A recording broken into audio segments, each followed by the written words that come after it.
Welcome back, everyone, to another episode of today's Business Leaders. I'm very excited that we're going to have Tom Gaddis on today. He is a lifelong marketer and entrepreneur. He's had a lot of ups and downs in his journey, and I'm really fortunate that I'm in one of the same mastermind groups with Tom, and we actually got to be in person about a month ago. And so I'm really excited to have him on the show today to learn about his entrepreneurial journey, his marketing genius, and everything, all the great lessons that he's going to be able to share with us. So stay tuned, and we'll dive right into the show.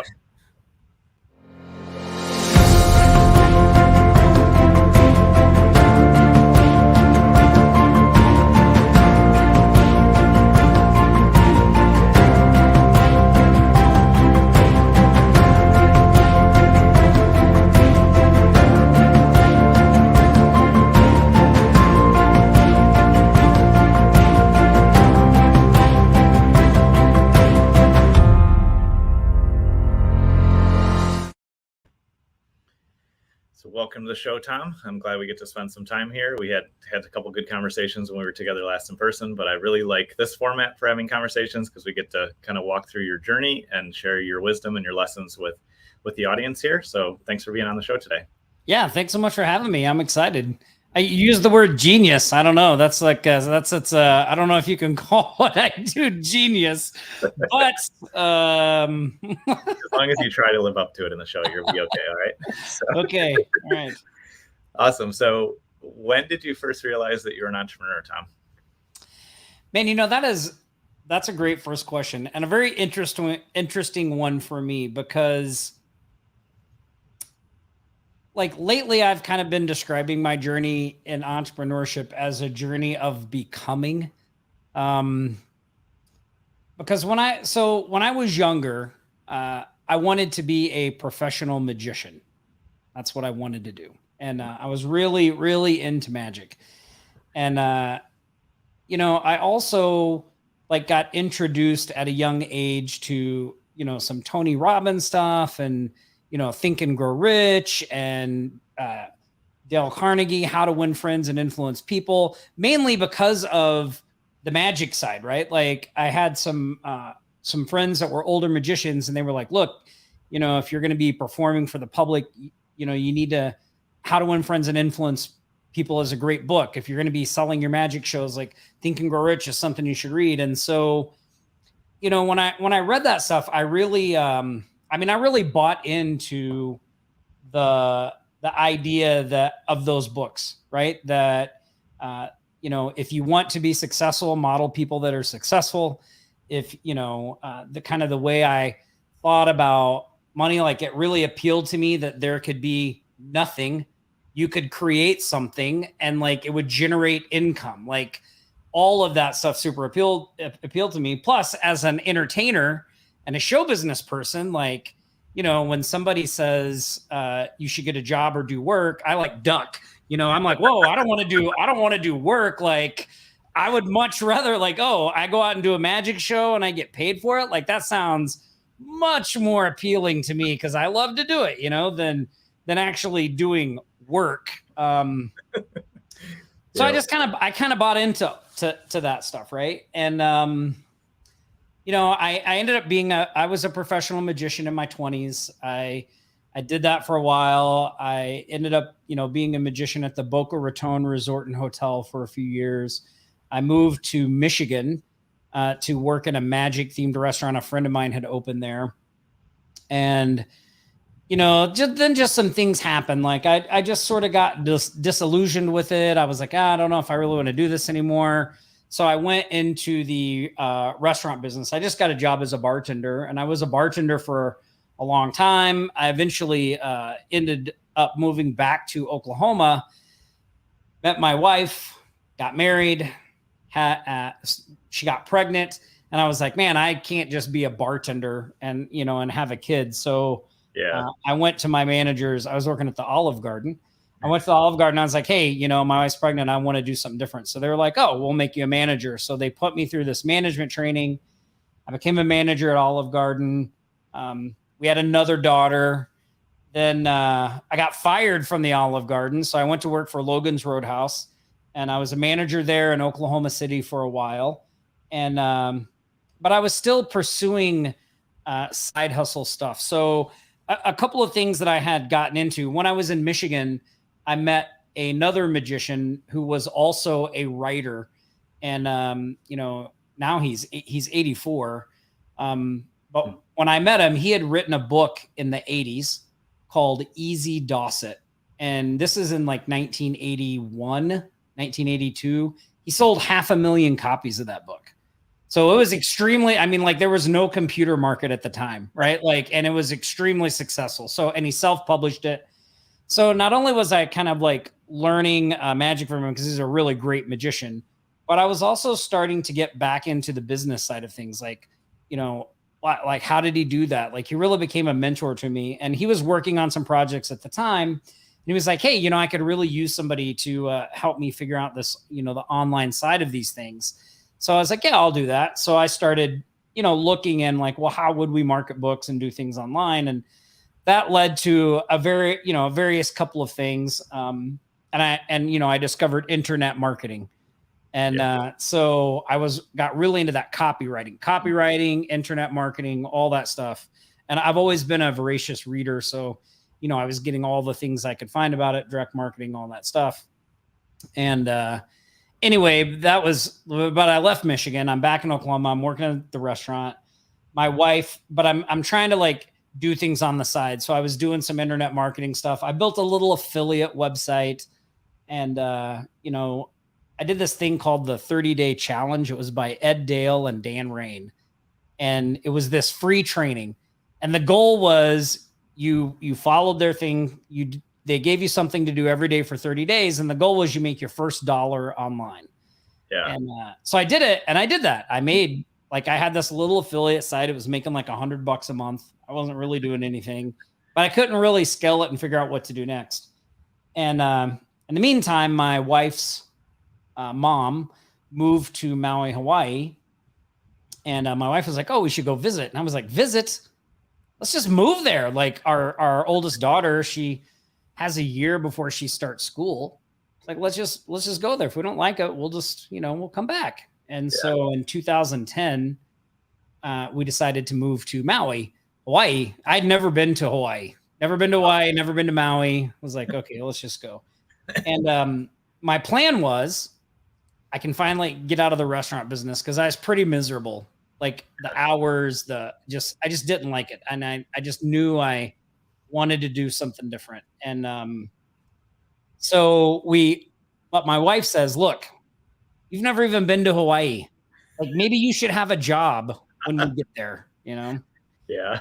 So I was like, well, okay, I'll look. So I look online, and the Bubba Gump Shrimp Company on Maui just posted a job for a restaurant manager. So I applied, and they set up some interviews, and I didn't really want to do it. So when they asked me how much I made, like I told them like way more than what I was making. Yeah. And they were like, okay, we're good. I was like, Jesus. All right. So that's awesome. yeah. So we moved to Maui. I'm working at the Bubba Gump Shrimp Company, but I'm there for 8 months and I get fired. And now I'm like, well, now what am I going to do? So I was like, you know what? I really want to start my own business. And what had happened kind of in the interim was some of those skills that I learned doing quote internet marketing, SEO, social media, how to build websites. I realized that there were local businesses that could use help with those things. Mm-hmm. And so I had gotten a few clients here and there. And to me, that was a much easier business model than the affiliate marketing stuff, because I didn't have to drive traffic. Like I could literally go talk to someone and have a check in hand, which was just much more doable. So I'm like, I want to start an agency here in Hawaii. And so I'm collecting unemployment, and I'm trying to get an agency going, and I'm looking at doing some other stuff too. And about that time, I saw a webinar for ClickFunnels. Russell Brunson was like promoting this thing all around. And he had this deal where it was like you could get it for like $1,000, but I was so broke, I didn't have the money. So a friend of mine put it on his credit card and let me make payments over time for ClickFunnels. Nice. So I had to borrow the money to get it. So I had this ClickFunnels. I'm trying to do the agency thing, not really getting much traction with anything. And then I came across this idea that was like it's kind of like a jumbo postcard, and you section it off into ad spaces, and you just sell ads, and then you mail it out to like 10,000 residents in the area. And I thought, well, this looks like a pretty good thing. Like, I'll try this. So my unemployment was about to run out. So it was like put up or shut up time, right? Like, and I did not want to get a job. So I'm like, well, I'll give this thing a try. So I go down to the Office Max, and I have them make me a mock-up of this card, and I have it laminated. So it's like this big 9x12 plastic thing. And I just start walking into businesses, and I'm like, look, I'm going to mail this thing out. You can have an ad. It's going to go to 10,000 residents. And they're like, wait, you're mailing this thing laminated? And I'm like, no, it's not laminated. This is just an example. Like, it won't be laminated. But I sold, like, I had 16 spots on this thing, and I sold all 16 spots in 7 days. Wow. And it only cost me, like, I think I spent $40 to have the stuff made up. You know, I bought like a receipt book, and at the end of this 7 days, that $40, I had $7,000 in revenue. I had collected half of it up front. I used that half of the money to hire a designer to start designing the ads. And then I had her design the ads, put it together. When their ads were done, they paid me the other half. And then I collected the rest of the money. Once I collected the rest of the money, I had the cards printed, and they were sent to me. And then I sent them out in the mail using the Every Door direct mail program. And when that was all said and done, I had like $4,000 in profit left over. So plus I had 16 clients that paid me money. Yeah. Right? So I'm like, that's it. I'm off to the races. I'm an entrepreneur.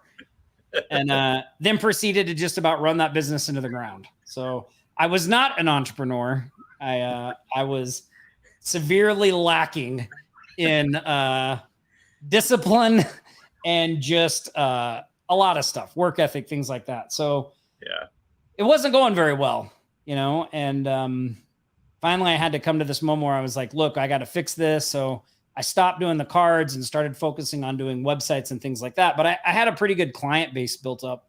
So I was just, I started doing that, and then I started doing the cards again.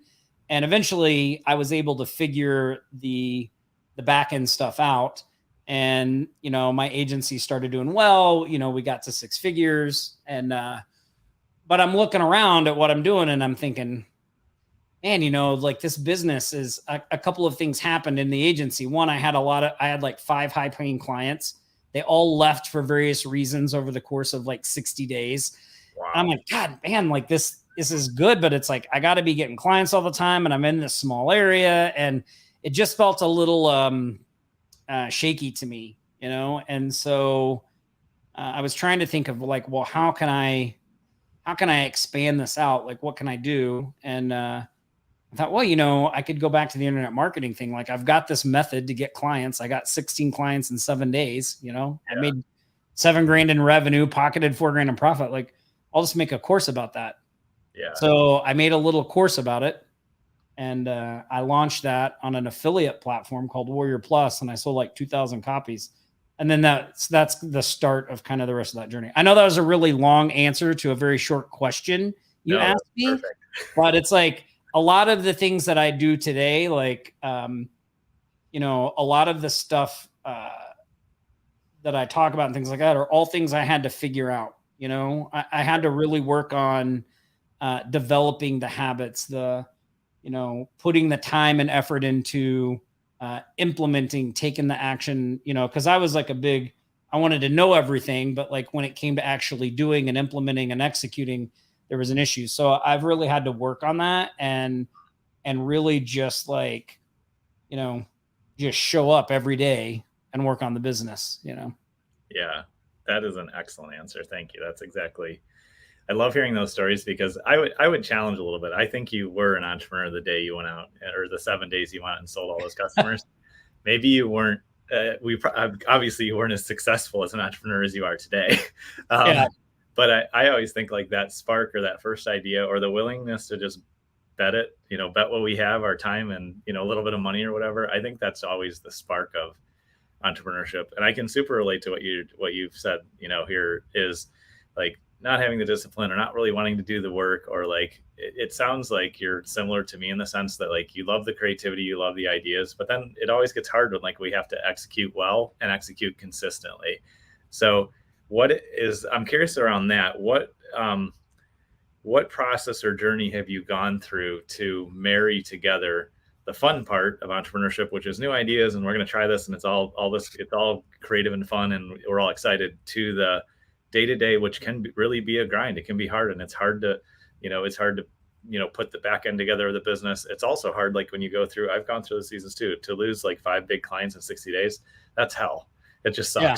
There's nothing good about it. But how have you gone from probably leaning way more creatively and just like wanting to be inspired every day for something new, which is not necessarily entrepreneurship in the long run, to having the stability that you do now? Are there things you've engineered, or are there processes or accountability, or what's taken you from an inexperienced, less successful entrepreneur to stability and the success you have today? Yeah. So there are a couple of things. Number one is, the thing the postcard thing taught me was like that action is king, right? Like I had been spending so much of my time before that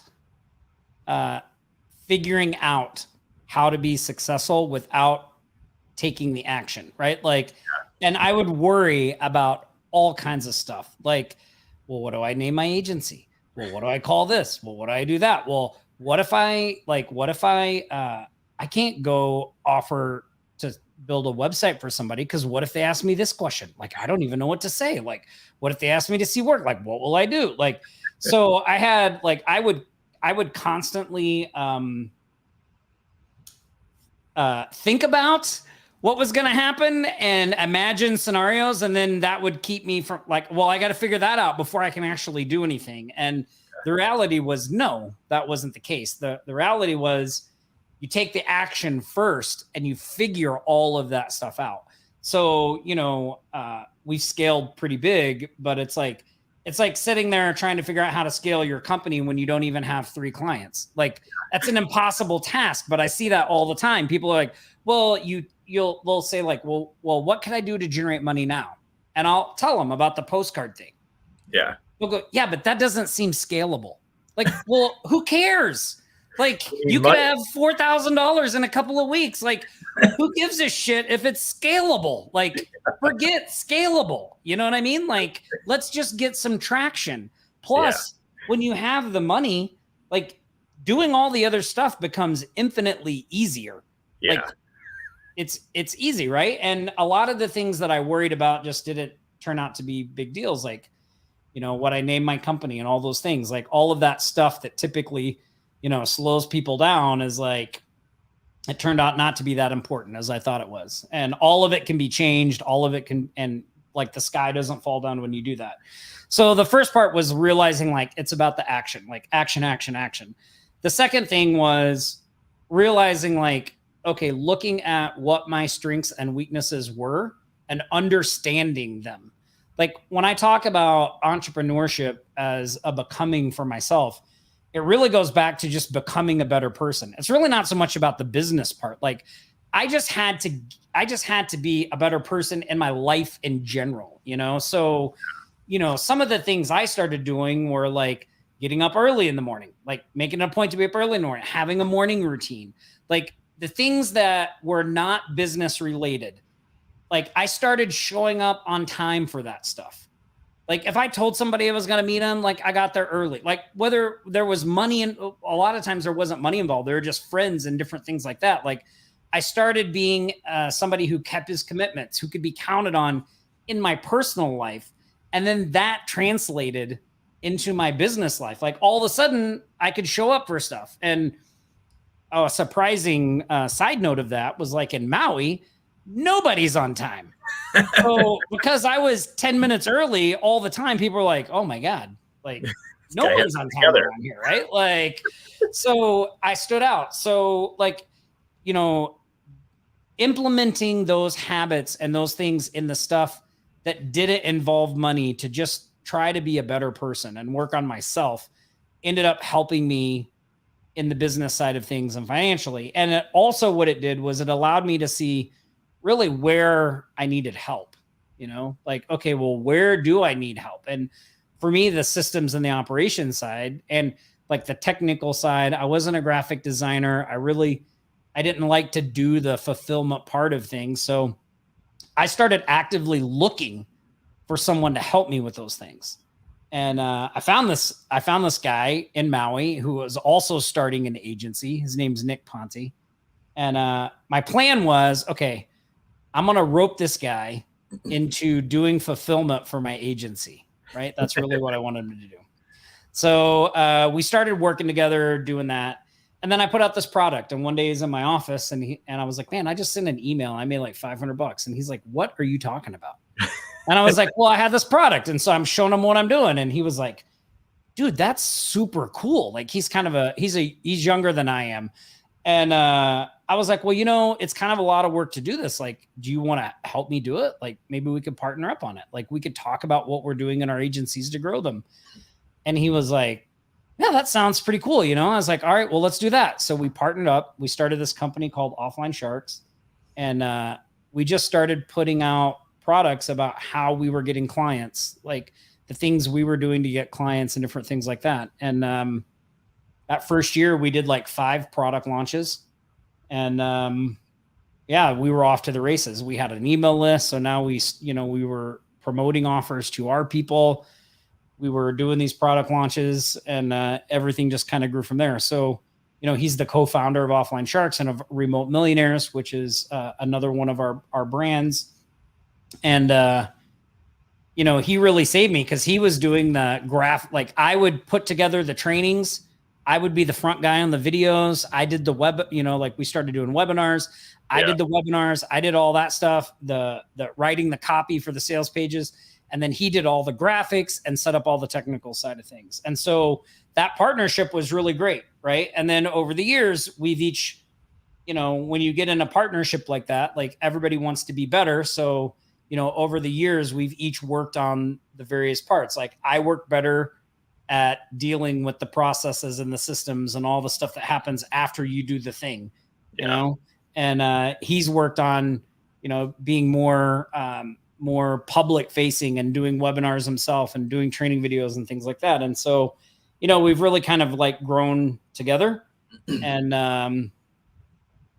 and that's really kind of like, that was the other big piece of it, like realizing what I needed help with and then being willing to go out and look for somebody who could do those things. And, he wasn't the first person I partnered up with. I'd partnered up with one other guy before that didn't really work out because he went on to do real estate, but that's okay. Right. Like, I just knew like, okay, this is what we're going to do. And one thing about Nick that really keeps me in check is I'm like an action guy. Like, oh, let's just go. Right. And he's like, whoa, dude, we need to like take a minute and systematize this process. Like, we don't need to be doing 12 things right now. We need to be like, our joke with each other is we call it the circle of focus. He's always like, Tom, circle of focus, dude, circle of focus. Like, you got to pick a couple of things and build out from there. And so almost all the stuff that we've built out today has been a direct result of the challenges and the things we faced in growing the business. Because as the business grows, you're like, man, handling support is a real pain, it is like a creativity killer when you open up your email and somebody's like, giving you the 3rd degree about something they bought because they don't like it or they didn't get access or whatever. So like the first thing was like, we need to not be doing support. So let's hire people to do support. Right. And that was the start of our team. Right. And as the agency was still growing, because we still have an agency in Hawaii, like now, like he wanted to work in the business we were building. So he started working to build his agency in a way where he didn't have to be involved in it all the time. Right. Yeah. At the time, we didn't we were just doing it because like, that's what we had to do. Yeah. Right. Like, well, here's a problem we have. We need to figure out a way to fix it. We figure out a way to fix it. Then it turned out the way we were fixing things was like really appealing to people. People were going, wait a minute, like, how are you guys doing all this stuff? It's like, well, to us, we're just like, we have a problem and we figure out a way around it. Right. we don't want to spend all our time in the agency. We figured out a way around it. Then people are like, man, we want an agency like that. So that's, and plus because we're actually, working the agency every day and that agency has clients, a lot of clients and all that stuff. Like everything we're teaching people is derived from that. Right. So it also is super authentic, right? Because like, that's what we're doing. Like we're not talking about something we did 2 years ago, 10 years ago. Like right now, while you and I are having this conversation, that agency's running, somebody's prospecting, somebody's doing fulfillment. The team is communicating like crazy. Like it's in motion, So yeah, it's really been that kind of a journey for us. Is like, okay, well, what's the next thing we want to do? How do we do it? What are the problems? How do we fix those problems? And then just fixing them one little thing at a time, one little thing at a time. And I will say this, and then I'll shut up and let you talk. So I think this is super important though for people because, and I know I made this mistake. If I were on the outside at the start of my journey again, looking at what we have going right now, I would have the wrong view of the actions I need to take. Because right now our business is, we do 3 product launches a year. They're big. Like we work with some of the biggest affiliates out there. We do big product launches. We have a podcast. We have a YouTube channel. We've got a monthly membership. We have a high ticket coaching program, right? Like we have a Facebook group. We do a live show every week in the Facebook group. There's a lot of stuff. So people look at what we have going and think, I need to do all that stuff. But like we didn't start doing all that stuff. Yeah. Right? Like we started with one product launch. Like let's just do one product launch. We didn't worry about how we were going to make money from the list. We weren't worried about like, well, how are we going to sell them? Like we didn't even have a recurring element to what we were offering, right? Like today we have this funnel that's like, it's like a machine, right? Because every piece has been worked out and tested and we know where to go here and we add this there and try that here. And we've got recurring built in because we figured out like we want to have recurring built in. So, all of that stuff came again to tie this back to what I was saying in the beginning. All of this stuff resulted from doing, right? The doing allowed us to figure out and then keep moving forward. And then, it turns out what we're doing is like, then people see it and they go, oh man, like that's awesome. Show me how to do that. Right. Yeah. No, I think the theme of what you said is just super important because like you can't solve problems, you can't make money, you can't grow your business if you're not consistently taking action. And also the couple of things you said I think are just important to call out is that by having a partner that had the opposite skills to you, that's where you balanced yourself and like Nick helped you stay focused and like you narrowed your focus. And that's a great partnership. And I think we've all probably been in partnerships where it didn't work out for what different reasons, but to find that is definitely key. And then you said something interesting, which you explained well in like how you tackled it, but to touch on it again, you said you need to know what your weaknesses are and you need to understand them. And I think it sounds like those are 2 very different pieces to that puzzle. And I can tell by how you've executed and grown the business and where you're at today that you really did understand your weaknesses. But is there like a specific example there or something you can color in a little bit more? Because I think lack of awareness early on in our entrepreneurial journey of what our weaknesses are hurts us. And then even when we know them or we know of them, we don't maybe understand them at the level we should. And it sounds like you've dug into that. So I'm curious about that. Yeah. I mean, I think a lot of it is understanding like what are the ones that I can actually change and what are ones that probably are not going to change. Right. Yeah. Because like, I'll just take the agency side of things. So consistent prospecting is a problem almost everybody struggles with. I struggled with that immensely, mainly because I just freaking did not want to do it.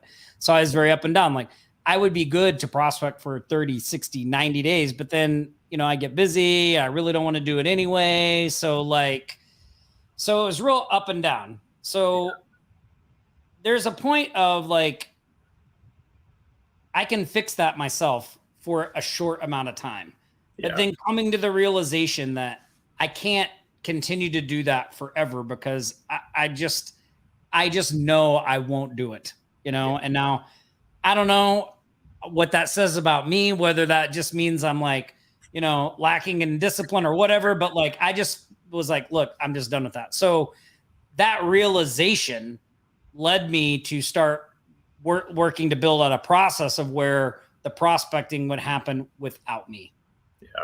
So in my case, I hired an appointment setter. I started having the appointment setter doing the outreach Monday through Friday, so because that thing, prospecting, has to happen. Yeah. Right? It has to happen. It's like super important. It cannot not happen. It's like if you had a brick and mortar store and you just decided some days to just leave the door locked all day, like you would never do that. Like prospecting is the same way.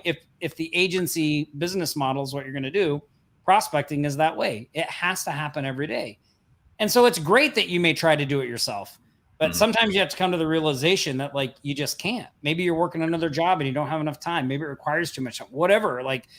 But coming to that realization quickly and then figuring out a way to get around it, either biting the bullet and hiring somebody to do it for you or figuring something out. Because giving up isn't an option, right? I mean, for me, giving up wasn't an option. It's like, well, all these things I'm doing, like I'm trying to do cold email, I'm trying to do this, none of it's working. Yeah. Well, do I give up or do I figure out something else out? Well, I got to figure something else out because you can't not pay the bills. Exactly. Yeah. And I think that's the wise way to explain it, because you're right. Like if you're starting a business, if you're new in your entrepreneurial journey, you kind of got to do all the work regardless. Like you're going to have to do the stuff you don't like. You're going to do the stuff you suck at too. But it sounds like you had enough awareness, at some point in the journey to like observe your own patterns.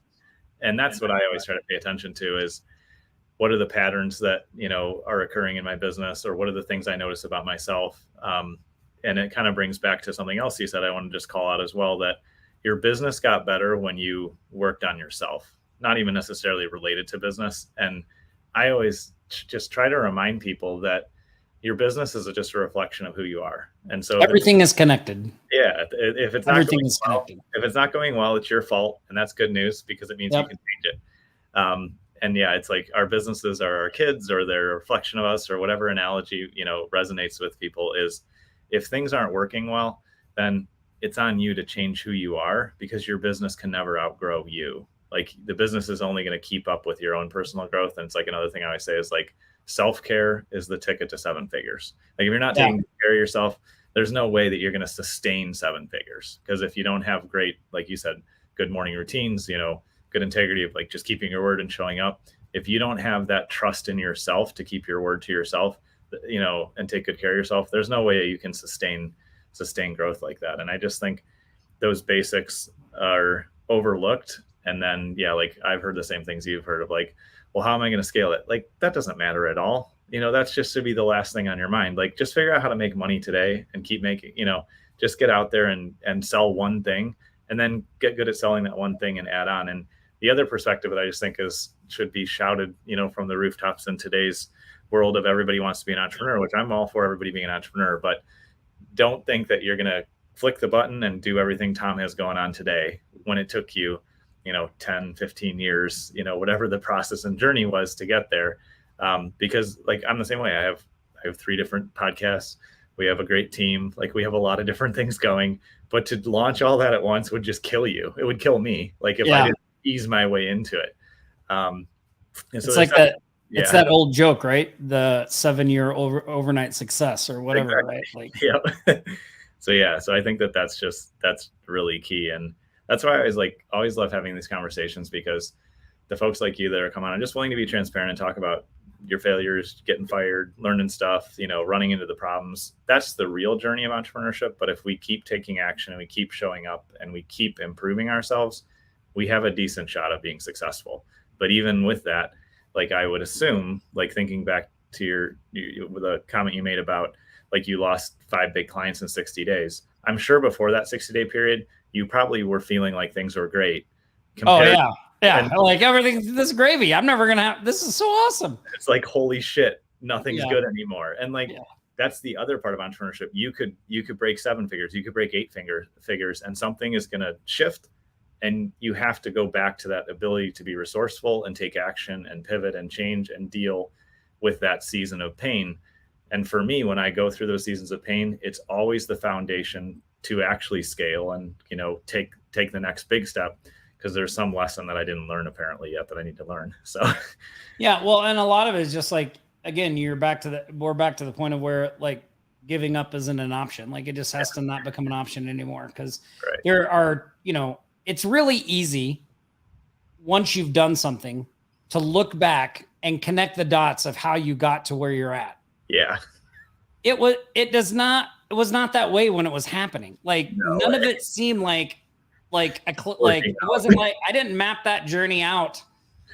It's like I can only do it by being where I'm at and looking back. Then I see it and I go, oh, well, this is how we got here. But like at the time, I had no idea doing some of those things was going to lead to here. Or, I mean, some things were strategic, some things are, but like a lot of it is just, figuring out like, I'll give you two really good examples. One is our monthly membership. So, in our space, a lot of people put out software. So we'd been doing these courses with no software. So we're like, man, we're going to build a software. So we spent all this money to build the software. We did a product launch. We're going to do a webinar on the back end. We're going to sell this software. Like it's 3 days before the webinar. Nick and I are like looking at the software and I'm like, this thing sucks.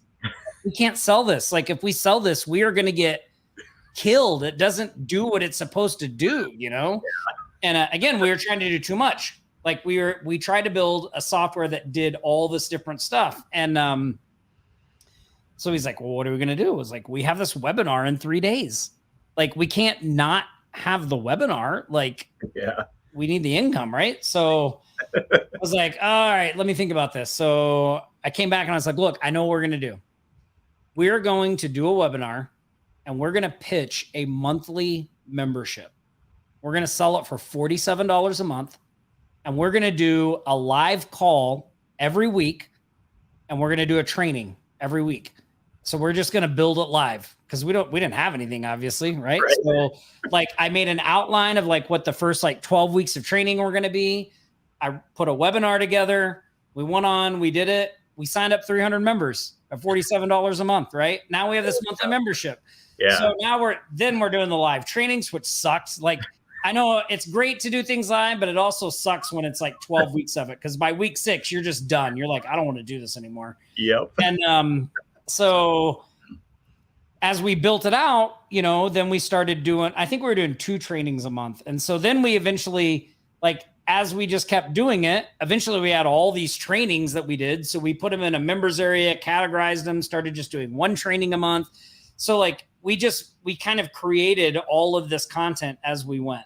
And, that membership is still active. We've got like the elite levels. Like I think we charge $197 a month for it now, but it's got a whole training library, right? Of just a ton of stuff because we created it. Yeah. And, it's a really great membership and program. And a lot of, it does a lot of good in our community. A lot of people get results from it. So, but like that never would have happened if we didn't have that. Like we probably would have waited and overthought it and never put it out. Cause like, what do we teach? So that was kind of how we got the membership thing going. Yeah. Another thing that is interesting to me is like how you never really know what's going to sidetrack you. So again, like some people in that situation may be like, well, we just won't do the webinar. Like for us, that wasn't an option. Like we need to keep moving forward. So another time we learned our lesson with the software. So we did eventually start making software, but we started making software that just did one thing. Yeah. Just did one thing. So we had a software called SSL. We have a course called SSL Sniper. And what the software in that course does is it finds websites that don't have SSL certificates. And you use that as a foot in the door. So you offer to install the SSL certificate for free or at a really low cost. And then while you're doing that, if you're done, you pitch them on SEO services. While I was installing the certificate, I noticed this, and this. I can help you fix that. So it's a strategy we use at the agency. So right before that launch, there had been all this kerfuffle in the internet marketing community about PayPal shutting people's accounts down. Yeah. So we're like, oh my God, we do not want our PayPal accounts to shut down. Like, what would we do if that ever happened? Like, so like we spent like weeks figuring out, like setting up alternative things so that if something happened and PayPal shut our account down, like we'd be good. So we go to do the launch and like on day 2 of the launch, Google sends us an email and is like, your software is not using our API correctly. You must quit using it right away. And we're like, the software doesn't work without the API, right? Yeah. So we're like, I'm like literally on the phone with Nick while sales are rolling in. I'm like, oh my God, are we going to have to refund everybody? Yeah. Like, I think we might have to refund everybody. And he's like, Tom, that's not an option. Like, we can't do that. Like, we'll figure something out. Turned out we just had to like send Google an email and clarify what we were doing, and everything was good. But the interesting thing about that situation to me was a problem with the software wasn't even on our radar. Yeah.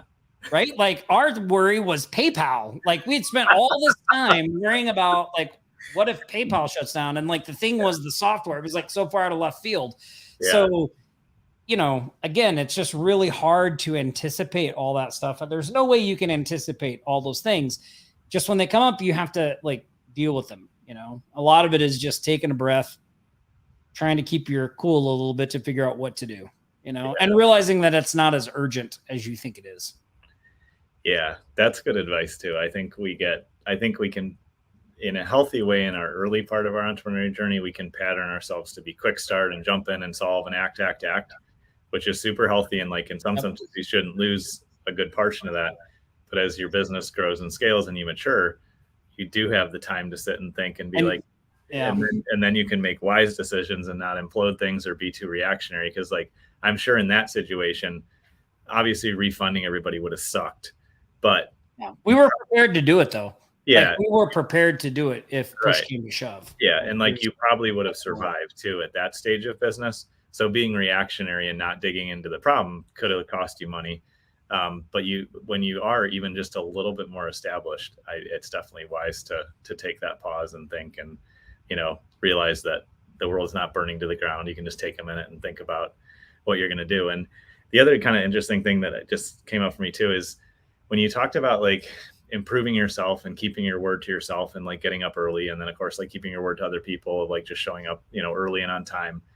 I think that those little things are overlooked sometimes, but I believe that they give us the confidence to sell something and then deliver on it, because we trust ourselves enough that like, I'm going to do the work. I'm going to work hard. I'm going to find the solution.